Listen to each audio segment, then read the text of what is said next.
नमस्कार मित्रांनो, पुन्हा एकदा तुमचं स्वागत आहे आपल्या यूट्यूब चॅनलमध्ये. आणि बऱ्याचदा लोकं मला विचारतात की मॉन्स्टेरा जो प्लांट आहे, तर त्यांच्या प्लांटला बऱ्याचदा तो कट येत नाही किंवा पानं पिवळी पडतात किंवा अशाच प्रकारचे प्रॉब्लेम येतात.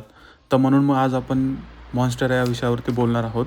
तर मॉन्स्टेरा हे प्लांट अगदी खूप कमी देखभाल लागते याला, आणि फक्त काही गोष्टींची जर आपण योग्य देखभाल घेतली तर ते प्लांट अगदी व्यवस्थितपणे आपल्या घरामध्ये येतं. तर हे इंडोअर टाईपचं प्लांट आहे. आता ज्यावेळी आपण इंडोअर प्लांट म्हणतो तर सगळ्यात पहिल्यांदा मुद्दा येतो तो म्हणजे सूर्यप्रकाश. तर ह्या प्लांटला थेट उन्हात ठेवायची गरज नाही आहे. याला तुम्ही खिडकीच्या जवळ ठेवू शकता. अगेन त्या खिडकीला जर पडदा असेल तर बेस्ट राहील. ठीक आहे. तर खिडकीच्या शेजारी जर हे प्लांट ठेवलं तर एकदम व्यवस्थित येतं. त्याबरोबर या प्लांटला पाणी किती द्यायचं, तर जर उन्हाळा चालू असेल तर उन्हाळ्यामध्ये तुम्ही आठवड्यातून एकदा पाणी देऊ शकता, आणि हिवाळ्यामध्ये किंवा पावसाळ्यामध्ये त्याला 10 ते 15 दिवसांमधून एकदा पाणी दिलं तरीसुद्धा ते पुरेसं आहे. तर जास्त पाणी देण्याची गरज नाही आहे, नाहीतर पुन्हा ती पानं वगैरे पिवळी पडू शकतात.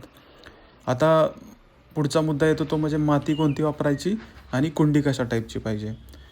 तर साधारण याला माती जी हवी आहे ती आपल्याला पाण्याचा निचरा होणारी माती पाहिजे. कारण की जे मॉन्स्टेरा जे प्लांट आहे त्याला पाण्याचा निचरा होणाऱ्या मातीची गरज आहे. आणि जी कुंडी आपण यूज करणार आहे त्याला जर खाली होल असेल तर जे एक्स्ट्रा पाणी होणार आहे त्यातून निघून जाऊ शकतं, म्हणून कुंडीला होल असेल ह्याची तुम्हाला काळजी घ्यायची. ठीक आहे. याबरोबर मॉन्स्टेरा हे वेलवर्गीय प्रकारचं प्लांट असल्यामुळे किंवा ती एक चढणारी वनस्पती असल्यामुळे त्याला जर तुम्ही एक योग्य असा आधार दिला तर ते नक्कीच व्यवस्थितपणे वाढतं. आधार म्हणजे त्याला साधारण कोकोपोल जर तुम्ही बनवून लावलं तर त्याच्यामध्ये त्याच्या रूट्सना ग्रीप पण मिळते आणि ते प्लांट एकदम व्यवस्थितपणे वाढतं. तर ही पण एक तुम्हाला काळजी घ्यायची आहे. आणि पानांना जर तुम्ही वेळोवेळी व्यवस्थितपणे ओल्या कापडाने पुसलं तर ती जास्त चमकदार दिसतात. तर हा पण एक मुद्दा तुम्हाला लक्षात घ्यायचा आहे. त्याबरोबरच बऱ्याचदा काही लोकांना प्रॉब्लेम येतो की पाने पिवळी पडतात. ठीक आहे. किंवा बऱ्याचदा जे मॉन्स्टेरा जे प्लांट आहे त्याच्या पानांना जो कट असतो तो कट येत नाही.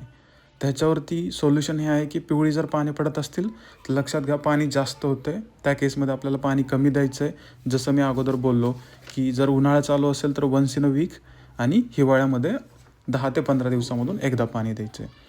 आणि जर कट पडत नसेल किंवा तो जो एक कट येतो पानांना तो जर येत नसेल तर लक्षात घ्या आपल्या प्लांट्सना प्रकाश कमी पडतो आहे. ह्याचा अर्थ असा नाही की आपल्याला डायरेक्ट सनलाईटमध्ये प्लांटला ठेवायचं आहे.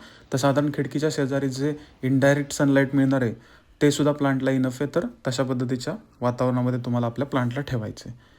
तर ही जर माहिती तुम्हाला आवडली असेल तर नक्कीच आपल्या चॅनलला सबस्क्राईब करा.